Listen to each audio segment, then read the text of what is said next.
batu-batu itu bertalbiyah, pepohonan itu bertalbiyah. Nah, kalau kemudian kita di bus kitanya tidur, batunya tidur juga. Ya kan? Karena tidak diajak oleh kita untuk bertalbiyah, iqrarun bi tauhidillah, yaitu bentuk pengakuan kita akan ketauhidan kepada Allah Subhanahu wa taala. Ini makna talbiyah. Makanya kita dalam bertalbiyah itu jangan malu-malu. Ya, keraskan suara kita. Ya, ini khusus bagi Bapak sekalian. Jadi berihram dari miqat punya nilai ketauhidan yang luar biasa, terlebih kepada pertama pakaian kita, yang kedua ihlal, yaitu kita berniat di tempat miqat tersebut, yang ketiga kalimat talbiyah adalah kalimat tauhid. Ya, kalimat tauhid. Baik, kita lanjut. Sekarang kita tawaf. Apa sih nilai-nilai ketauhidan dalam tawaf itu? Di sini dikatakan tawaf mengelilingi Ka'bah. Tawaf mengelilingi Ka'bah adalah pengagungan kepada Allah dan ibadah mutlak untuk Allah. Ini tawaf. Tawaf ini adalah pengagungan. Sebagian orang-orang yang dia tidak paham ya tentang hakikat daripada tawaf mengatakan bahwa apa bedanya orang Kristen yang dia beribadah di gerejanya lalu kemudian menghadap kepada patung Bunda Maria atau Isa misalnya. Apa bedanya dengan orang yang dia tawaf? Kita katakan tidak. Karena pengagungan kita kepada apa? Kepada Allah ini. Ketika kita mengagungkan Ka'bah ini bukan Ka'bah yang kita maksudkan ya sebagai bentuk bahwa itu adalah perwakilannya Allah di atas muka bumi, enggak. Tapi Allah katakan Allah yang memerintahkan agungkan Ka'bah itu karena itu rumahku. Allah yang memerintahkannya. Maka wa ij'alnal baita masabatan lin-nasi wa amna wa takhudhu min maqami Ibrahim musalla. Ya. Dan ingatlah ketika kami jadikan al-bait yaitu Baitullahil Haram. Ya, Masjidil Haram yang di dalamnya ada Ka'bah. Masabatan lin-nas sebagai tanda bagi manusia untuk beribadah. Ya. Muslim di seluruh penjuru dunia tidak sah sholatnya kalau sholatnya tidak menghadap ke Ka'bah. Ini namanya masabatan linnas. Yang kedua wa'amnan.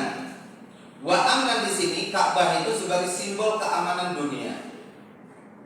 Ya. Simbol keamanan dunia itu ada pada Ka'bah. Man dakhalahu kana aminah kata Allah. Ketika di tahun pembebasan kota Mekah, orang-orang kafir yang masuk ke dalam Ka'bah dan pada akhirnya dia mengakui Islam, maka dia menjadi orang yang aman. Karena kata Allah, man dakhalahu kana aminah. Siapa saat ini yang masuk dalam Ka'bah maka dia aman.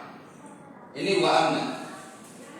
Lalu Allah katakan wattakhidhu min maqami Ibrahim musalla, jadikanlah dari maqam Ibrahim itu musalla sebagai tempat untuk salat kita.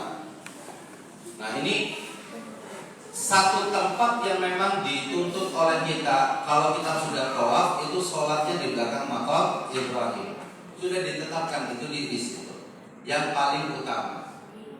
Kecuali di situ itu sangat padat sekali, maka boleh sholat dimanapun yang memang kita mudah untuk melakukannya. Nah, ini salah satu bentuk kesatuan yang dijelaskan dalam tawaf. Bahkan tawaf itu adalah satu ibadah yang satu kali kita tawaf kita akan mendapatkan pahala seperti membebaskan seorang budak. Ya. Dan membebaskan seorang budak itu bernilai tinggi di sisi Allah Subhanahu wa taala. Ini ibadah tawaf. Makanya para ulama menasihati kita tawaf sebanyak-banyaknya daripada misalkan kita berjalan ke sana kembali gitu ya, tapi ganti dengan tawaf kita yang di Masjidil Haram mengelilingi Ka'bah. Ini pahalanya sangat luar biasa. Tidak selalu di bawah Bapak dan Ibu sekalian di pelataran Ka'bah. Tidak ada yang mengatakan bahwa tawaf di pelataran Ka'bah itu lebih afdal daripada lantai 2, lebih afdal daripada lantai 3. Itu enggak. Ya. Karena seorang muslim saat ini kita kadang-kadang meyakini, sebagian kita ada yang meyakini tawaf di bawah di pelataran Ka'bah lebih utama dari tawaf di lantai 1, lantai 2 atau lantai 3 atau di sukuh yang paling atas. Ya, di rooftop Khattab. Tidak demikian Bapak dan Ibu sekalian. Kalau tawaf di bawah menangnya itu memang sebentar, karena putarannya singkat, ya kan? Itu saja sebenarnya. Tapi coba bisa Bapak dan Ibu sampaikan kepada kita, kalau waktunya kemudian untuk tawaf itu waktunya sempit karena sudah langsung sampai, baru subhanallah alhamdulillah wala ilaha illallah wa subhanallah, baru kita kamu dengan rukun yang maju. Akhirnya baca Rabbana atina fid dunya hasanah wa fil akhirati hasanah wa qina adzabannar. Allahu akbar.